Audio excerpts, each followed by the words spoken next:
Moving, roll off.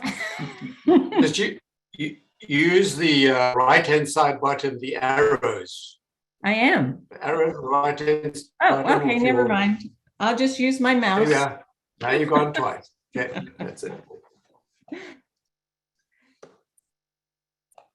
So, what is growth and revitalization? I'm a little disorganized right now, but I think I'll get better at this. Years ago, as Ralph said, growth and revitalization was labeled extension, and it was not really clear what that meant, but many of us thought it meant we wanted to extend St. Vincent de Paul into parishes that didn't have a conference. However, that didn't fully address all the needs of conferences and councils.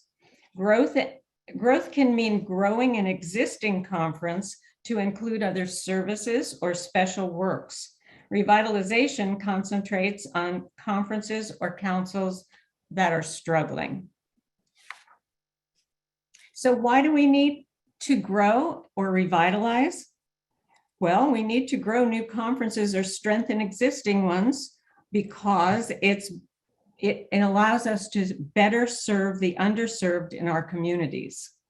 If your conference frequently gets calls from out of your area, from neighbors living in other parishes that don't have St. Vincent de Paul's, it may be time for you to think about approaching that parish with a way to form a conference there.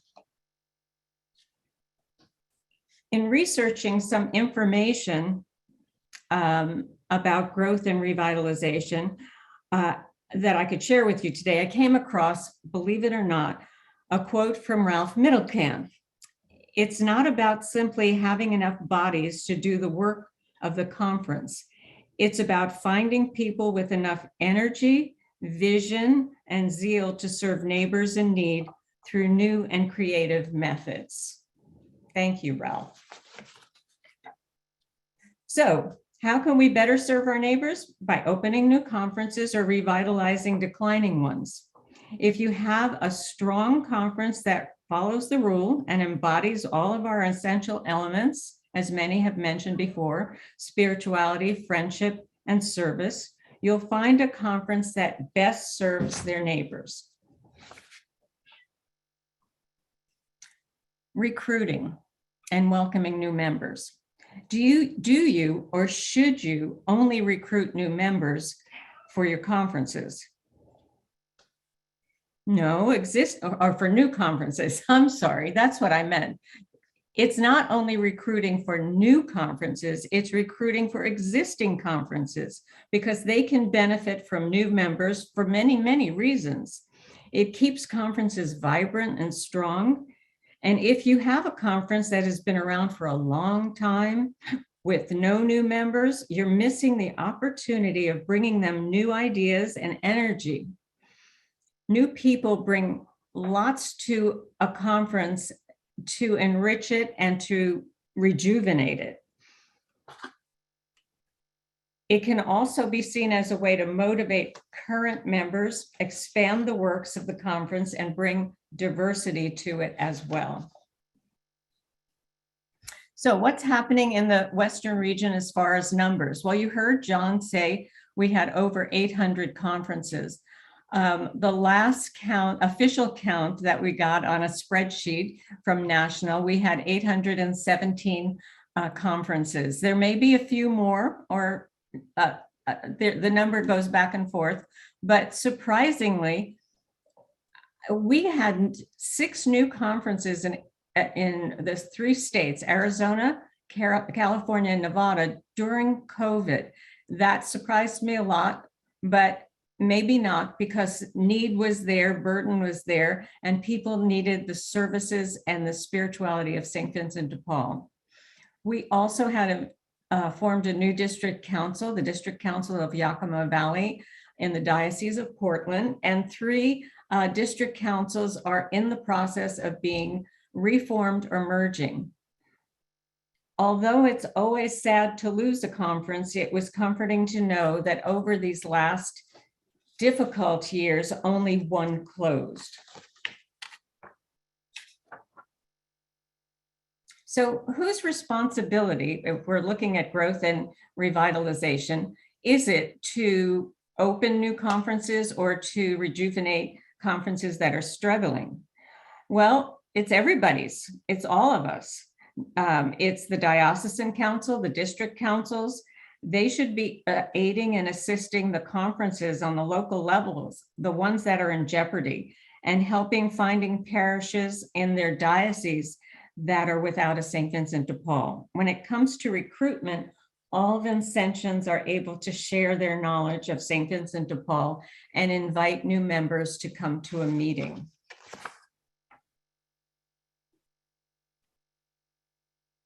So where do you start to form a new conference? Well, first identify the parishes that are without a conference, and then perhaps make an appointment with the pastor.